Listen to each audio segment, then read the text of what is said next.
Hello and welcome back to the lab. Today on the bench we have another piece of equipment that's going to end up down at the makerspace in Tennessee. This one is a Precise Model 111 GM and EM tube tester. So it's going to be a GM plus an emissions tube tester depending on how the knobs are set. We have a lot more knobs than normal because it does both functions. Some of the other tube testers I have restored were just GM testers. This is a GM and an EM tester. We have a nice metal case and some dirt and grime and just the patina of age. The line cord looks like it's in good shape. Definitely have some dirt on the meter that we need to clean off. That looks pretty bad. I'm hoping that's just some surface dirt that I can get cleaned off. But let's go ahead and get into it. Looks like somebody may have been into this before because we have a myriad of different types of hardware, plus we have some missing hardware. So this could be one of those rabbit holes that I'm not 100% sure where the bottom is. But we will get into it and see where the restoration takes us. Once again, thanks for joining, and also thank you again to all the patrons who help keep the lights on. You guys help way more than you know. And with that, let's get into it. Okay, I've got all the screws removed, and as we can see, we have a mismatch of hardware, which we will fix. I'm kind of thinking at the moment stainless, just going with stainless hardware around the edge. Probably look nice, but I'm not 100% sure yet. We'll clean this up for sure, give that a nice polish, make that shiny again.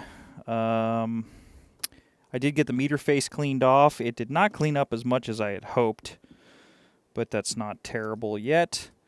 So let's go ahead and open this up. So the big question now is it the Hickok circuit?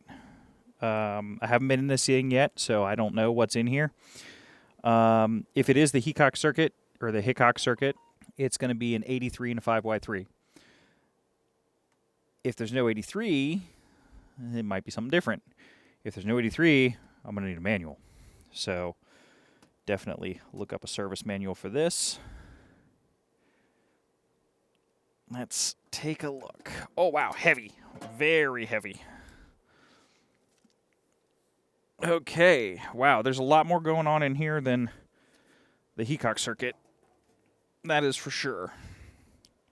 Well, this looks like it'll be a really good tube tester to get down there for those guys. I'll probably be able to dial this in pretty accurately because I've got a whole bunch of control pots and we do not have a Hickok circuit, so not the Hickok. Interesting. We got some caps that need to go for sure, and we have a 5U4. And what else do we have? A 6X4. So we'll test those, make sure they're strong. Definitely going to clean the switches and everything like that. Check these. Yeah, it's got some crap on it. Over there, this is the line set pot. This cap has most definitely seen better days, needs replaced. This one needs to go as well. I'm looking for any other, what might be capacitors that need replaced. I'm actually really not seeing any. However, judging by this transformer, this is old. Let me zoom in. Look at the core separation. I think that's factory. I don't think that's faulty, but they don't allow that much gap anymore. This resistor is very loose when I turn this control, so this is going to be a concern. That's the bias resistor. Sometimes these bias pots and the line test pot, the bias pot, and the shunt pot, they sometimes have odd tapers on them. So this could be a very large concern. on this particular unit. Hopefully we can get around that. Does look like I can get some cleaner and things in there, so we'll see how that goes. And we'll see what we can do. Oh, I wish this was Feel-O-Vision, because I actually managed to get these controls loosened up. These feel a lot better. I'm not having to use near as much force on the EM shunt or the bias, and they were so off. I'm actually probably going to have to take all these knobs off. I'll probably do that when I polish the case. I'm going to have to reset their 0 on all of them because they're spun around. This one's off, and it's loose, like that. That one's all right. The filament one was off, that's a critical one. That's okay. That's all right. That's all right. That's loose. It's okay. That's all right.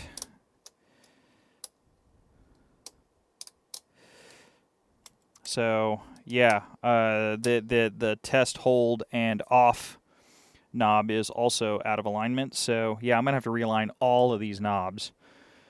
So this particular one definitely suffers from lack of use.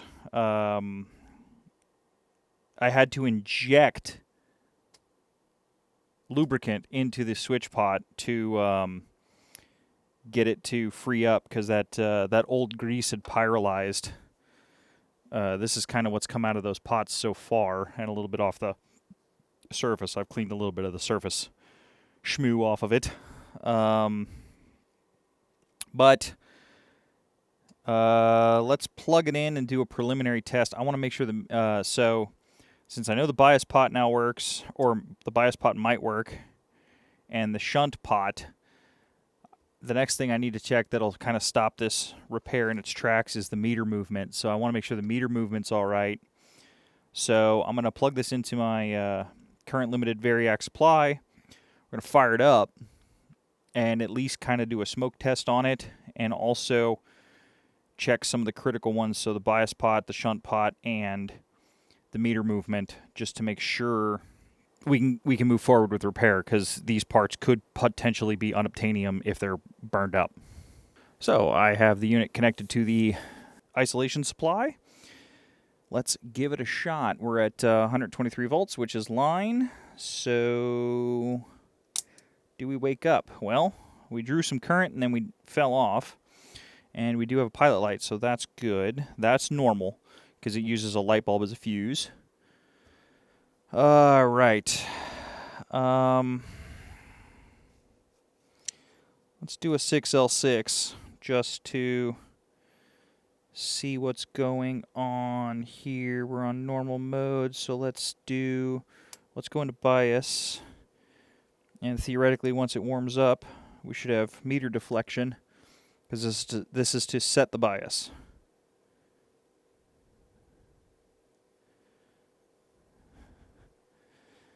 And that's not a good sign.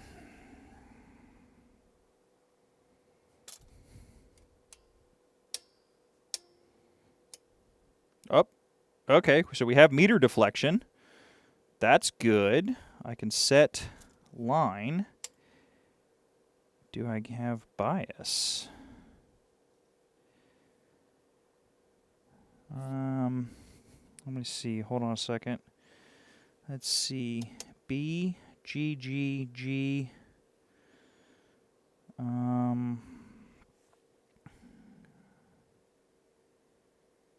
8. Okay, that works. So we do have meter deflection.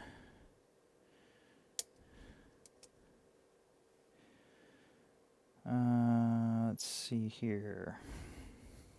Get this all set up real quick. I won't bore you with the details.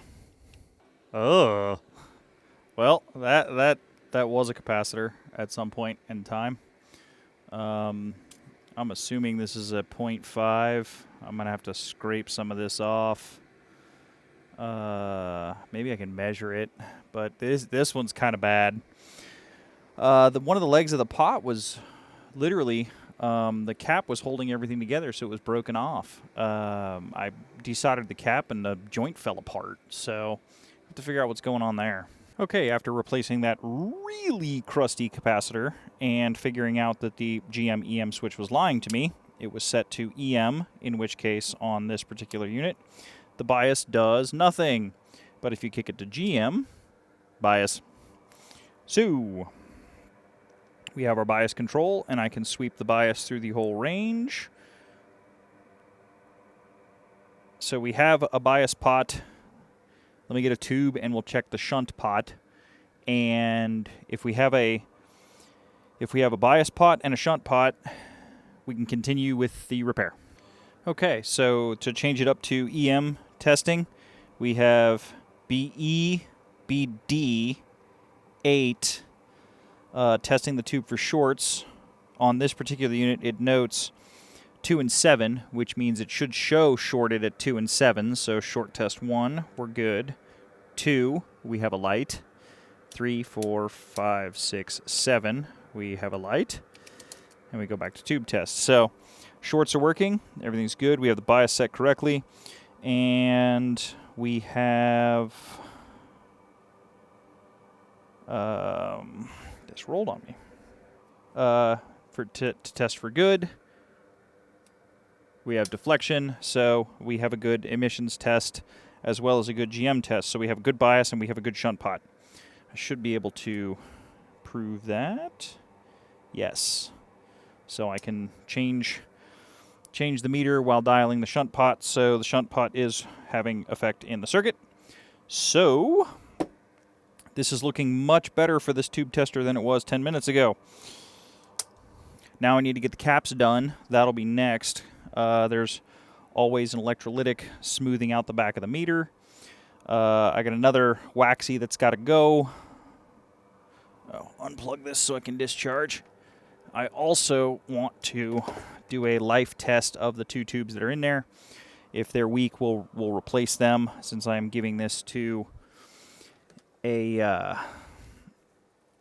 since I am sending this back to a makerspace, I want this to be as reliable as possible, given the age of the equipment, which is extremely old. But yeah, it's looking really good.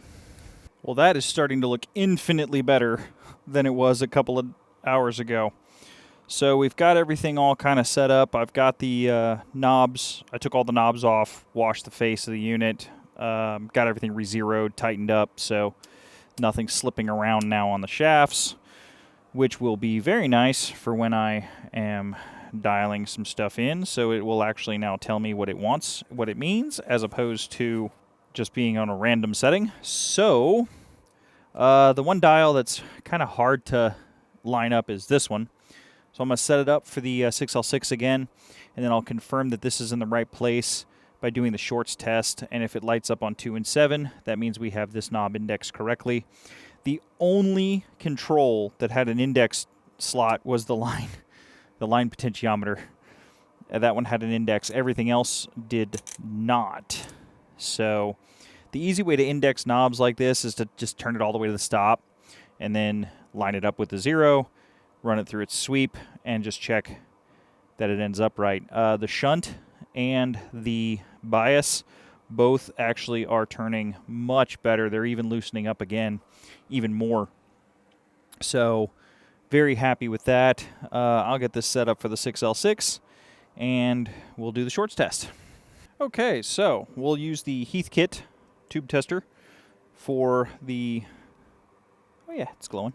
We'll use the Heathkit that we restored in a previous video to test the 2 tubes for the precise. So I've got everything all set up. We'll do our line test. Line check's okay. Now for this one, when I do leakage testing, I have a notation of F, which means heater to cathode should show short. So we'll do... That looks good. That's good. Good. Good. Expected. Okay, so we are good there. We'll do plate 1, because we have to check actually plate 1 and plate 2, and we test this as a rectifier and diode. So instead of pulling the GM test, we pull this one. Check our line test real quick. Actually, we're running a little hot. And plate 1 tests okay. Plate 2 tests okay. And everything is good to go with this 5U4. I'll get the tube tester set up again for the, is this a 6X4? 6X4, yes.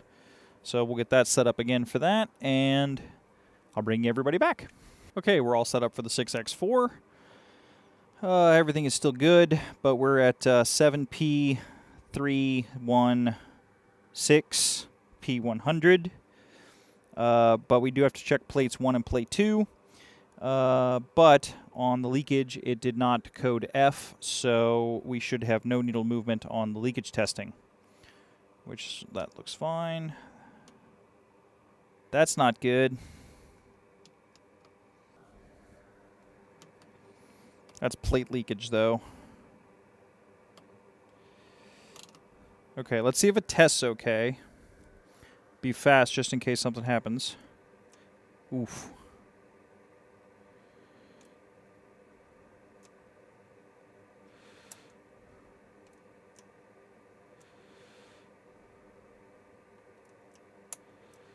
Yeah, that one doesn't look too hot. That 6X4 might be dead.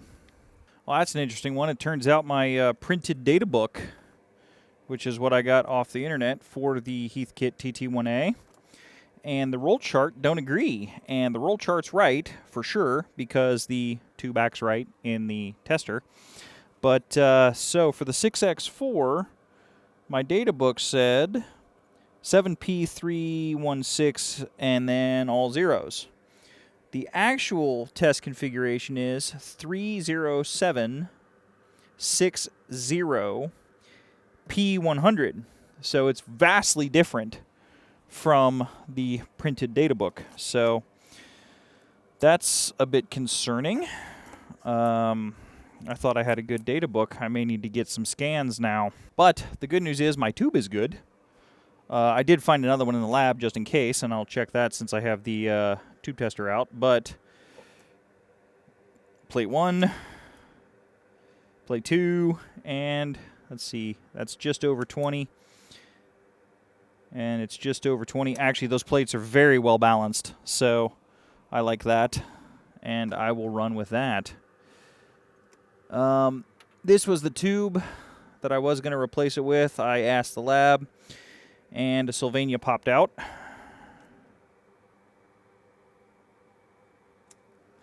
And we'll check plate 1.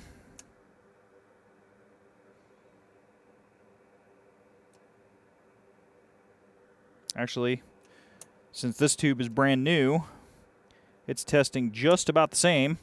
So I would say those two tubes probably have quite a bit of life left in them, which is good. So we'll throw this back into the storage, and we'll use the tubes that came with the unit. Well, it's a good thing we have the unit here in the lab. I was able to locate a service manual, and there is a fairly extensive calibration procedure for this unit, which we are about to go through. I have everything set up to do the, just to check to see if the rheostat was fried out. I was having a hard time adjusting the line adjust for dead center where it should be. And turned out there's actually a potentiometer adjustment to align it to the rheostat. So the rheostat needs to be set at 5 volts. You actually tap off of power transformer number 4, pin 14, which of course is on the bottom and very hard to get to. Measured via chassis ground for AC volts, 4 or 5 volts. And then what you do is you have to adjust potentiometer number 9, which is dead center in the power supply board underneath. So you got to kind of get under here with tools. This is going to be fun to align. And then you can center the needle. So I actually do have that set, and I was able to, this is actually tracking fairly well now.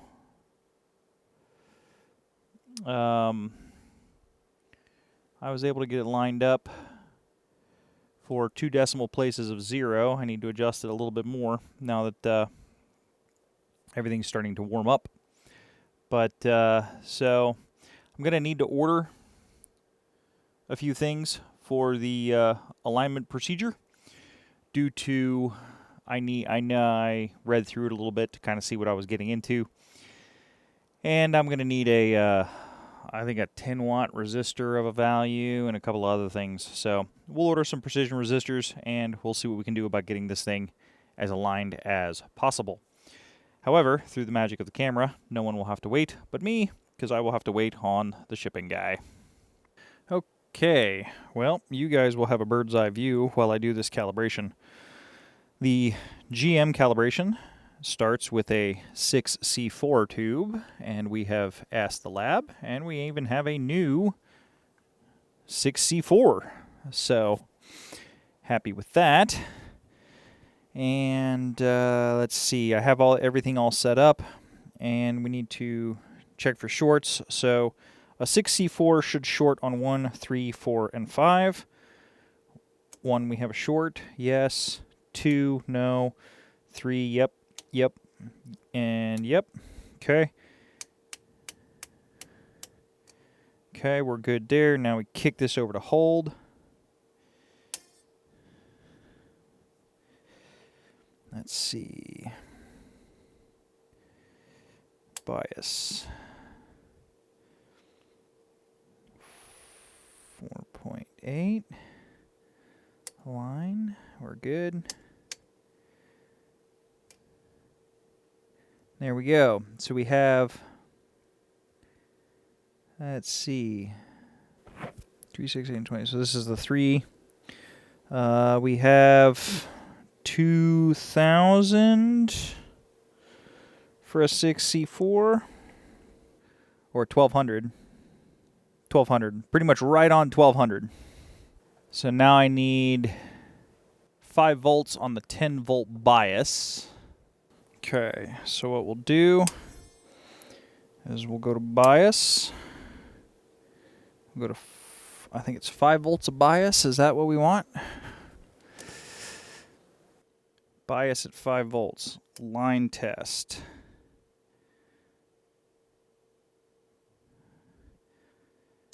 Bias went up, so we bring it down.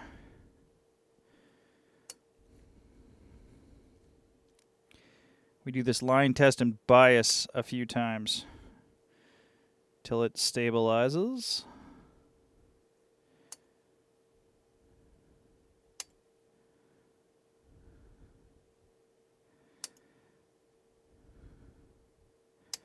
Okay, and we're there. So now we do test. And we are right on 1,200.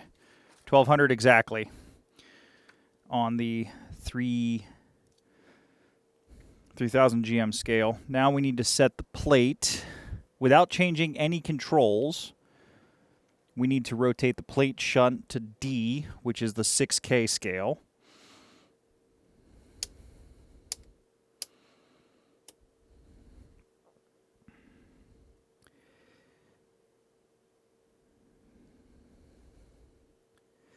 Wait a second. Something's not right.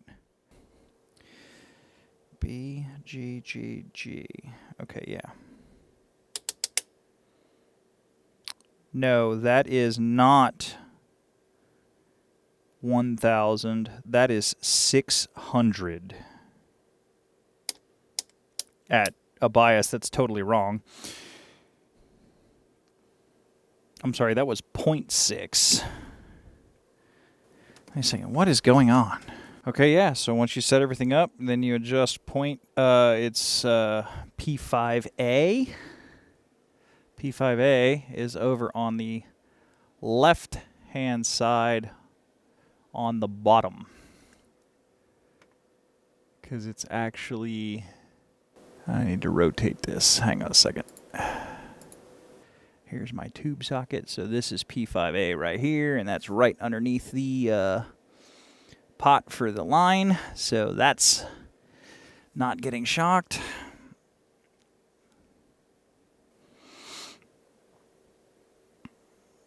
And there we go. That should line up that scale.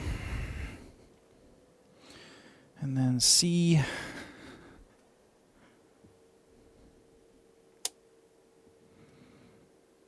That one's actually pretty good already, and that one is P6. Alright, P6 is right here. Well, on this one, it seems, as Dave would say, we've come a gutser. So, this particular unit, when it was built, we didn't have fancy Keithley DMM 6500s. We had VTVMs, which are not RMS voltmeters. So, in doing the adjustment in the calibration procedure, I need a averaging responsing voltmeter or a peak-to-peak voltmeter, not a RMS voltmeter. So that's going to throw off all of the alignments. So to get around that, we got out the HP 410B that I used that I fixed up and calibrated in another video, and I'm going to start the calibration process all over again. So first step, 5 volts. Now, because we're on the 10 volt scale, we have to use the AC 1 volts, which is actually down here.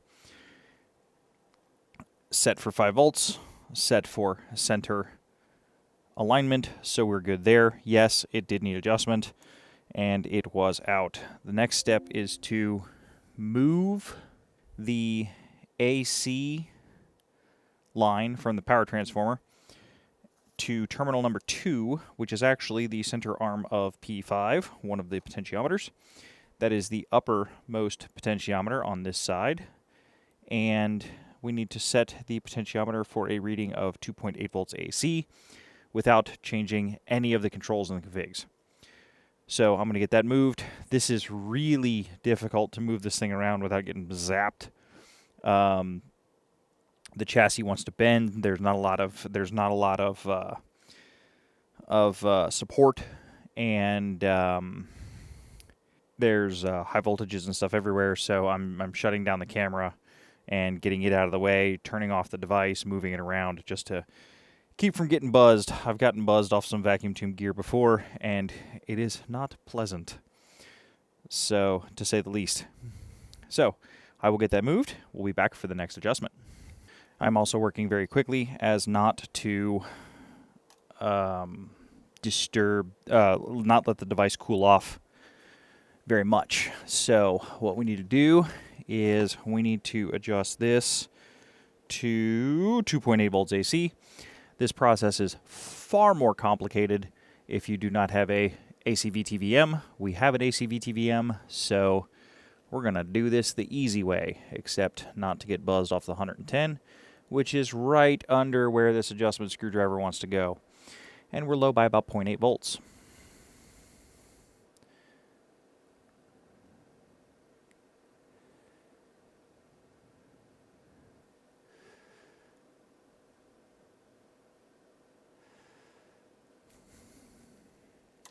Let me move the camera so you guys can see what I see.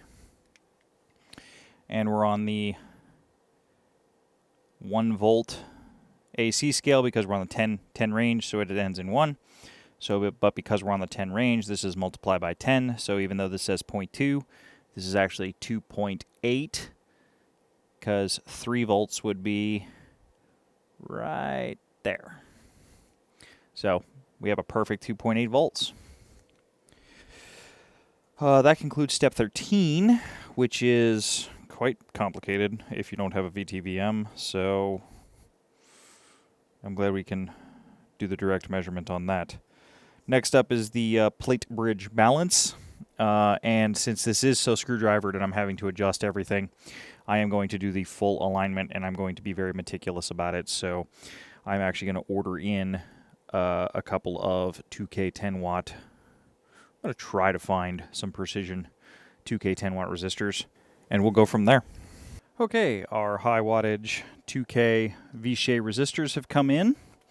They are, I think they're 1%, because that's all I could order. Yeah, 1% 2Ks, so way better than this calibration procedure needs. So we are going to do the plate bridge balance. So I've got the unit turned off, and I have our 2K resistor hooked up. They're kind of small for being 10 watts, but modern components. All the controls are set up. Everything's maximum counterclockwise, set up to the defaults. We did have to connect the test switch here, is what the resistor connects to, and then that gets grounded out for the plate bridge balance. And then what we need to do is turn this on, go into line mode, let it warm up, and we're drawing a good 45 watts, which is fine. I've got the VTVM warming up just in case we need it. Tweak this for a bit more power, which is totally fine. Kick this over to test.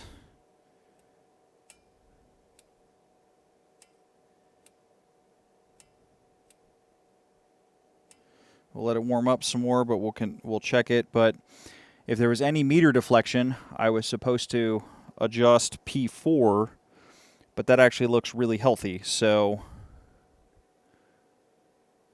yep, that's getting warm. Okay, that's good. I did notice as I was setting up for the 6C4, I had the K a little, it looked like it was on 0, but it was on 1. So I rechecked the plate bridge balance, and it was fine. Okay, I have the 6C4 set up in G, I believe. We run through the short tests, and the short should light in 1, 3, 4, and 5. 1, 2, yep, 3, 4, 5.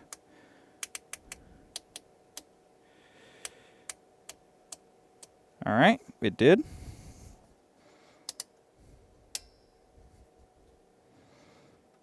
Properly adjust the line.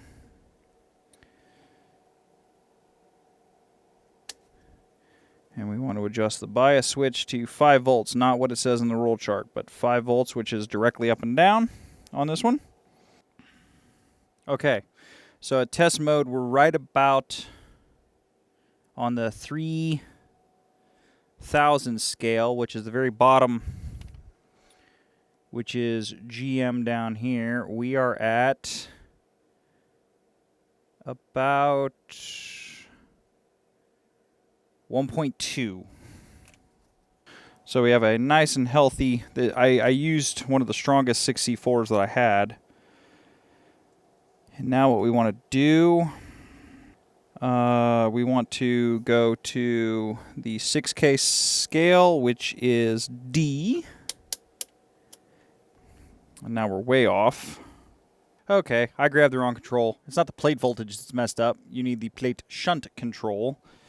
This calibration, this is a struggle. This is not written well and quite confusing. All right, so we go to plate switch D, 6K. So we're at 1.1, literally right halfway in between 1 and 1.2. So we go down, we are a touch high on the plate. We're at 1.2, so we need to make that 1.1. Right there. Okay. Now we need to do the C range, 8K. And we need to do the same adjustment. So it should be 1.2, but we're adjusting P6, which is the other side of the small pot. This is P6. P6 was way out. Let me zoom in on the meter. The 8K range is this one. So P6 is the bottom of the upper scale. Or I should say the 8K range is the bottom of the upper scale. And that's the last calibration adjustment. Okay, for this one I had to switch 0 is the short switch. And it's AC DMM, not a DC DMM. So we're going to check it with the 410B just to make doubly sure. But yeah, this one was confusing. Screen voltage goes to A, short switch goes to 3, Bias switch goes to 50, all the way down on everything else, set the line voltage, and then we look at the screen voltage. It is good. I'm reading 60, but we will check it with a averaging DMM as opposed to a VT, or we will check it with a VTVM and go from there. Okay, I set up for a power tube and a 6L6. I have to find a different service manual to do the GM screen balance and voltage adjustment, because I mean, I have good screen balance because it's functioning, but this is not a very clear section on how to do this. So I'm gonna have, because it is functioning and it's giving me because I can compare this with some other tube testers and it's actually giving me sane results. I'm gonna leave this as is, but I need to use this. So to check the emission, I need to check the 6L6, set it up for emissions testing. Future's End here, and while I was editing, I did figure out the calibration step, what I was missing for the GM. Come on, clutch. The GM alignment and on this precise meter. It's not switch number 0, it's switch O. So I'm gonna get this popped back out, and we're gonna do that real quick, and that'll finish this up and make this 100%, which is the way I like to give things back. This particular alignment and calibration is quite confusing, but the good news is we're doing this in real time.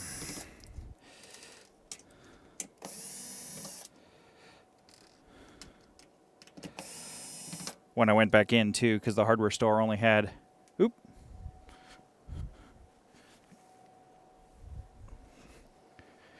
slightly longer units. I am still waiting on the gear to warm up. Okay, so the two switches where I was getting confused was I was looking for switch 0, not switch O.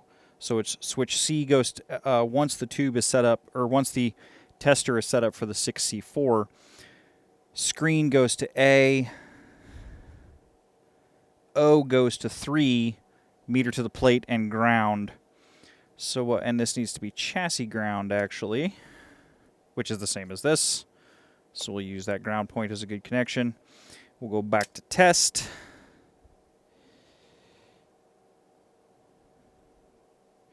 Quite far off. That should be 60.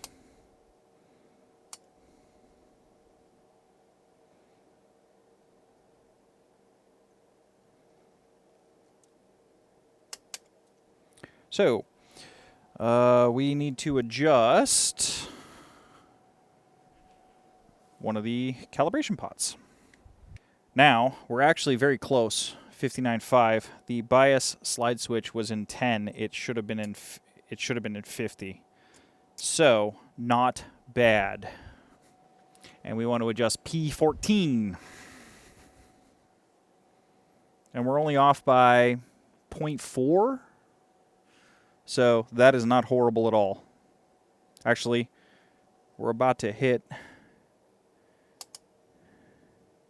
We are under, so we are not stable. So we're actually a little over, but that's okay. Line voltage is good. So I need to come down. We're about a volt. And I just need P14.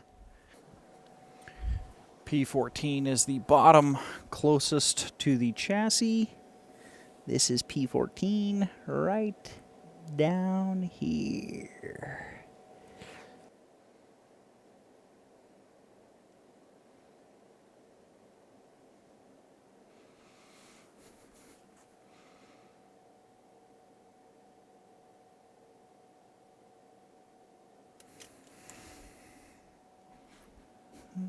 A little bit high. We'll make it perfect.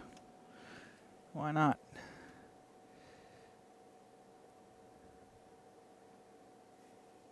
There we go, 60 volts. Okay, so checking the emissions testing of a 606. Same thing, you just kick it over to emissions. This is on B. What else changes? D, shunt goes to 8, and bias goes to 14. And we have very good emission out of the 6L6. We know this 6L6 is very strong due to previous tube testers, so everything is working very well. A little hot on the line voltage. Okay, I'm using the 6L6 as a ballast tube. We've got the filaments running through there, and I'm monitoring that on a Fluke 171 for AC current. We are going to make this meter match the Fluke. Fluke is saying it's 9.16, so we're going to make this just shy of 1 for the amp setting. I need to adjust P12. Make sure I find this thing.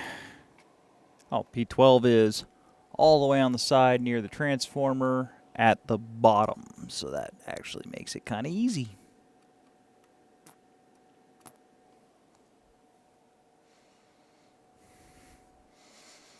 And we're on the amps scale, and we want to go to just shy of 1. So there we go. 64 tube.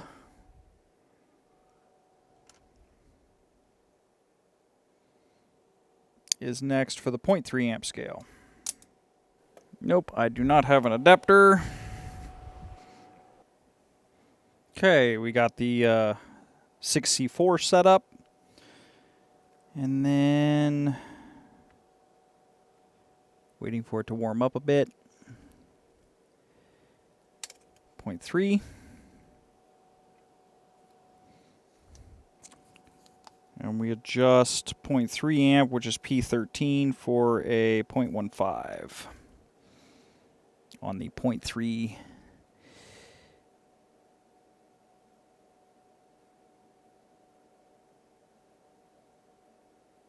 It's a little light. P13, that is the top potentiometer next to the transformer. We haven't messed with this one yet.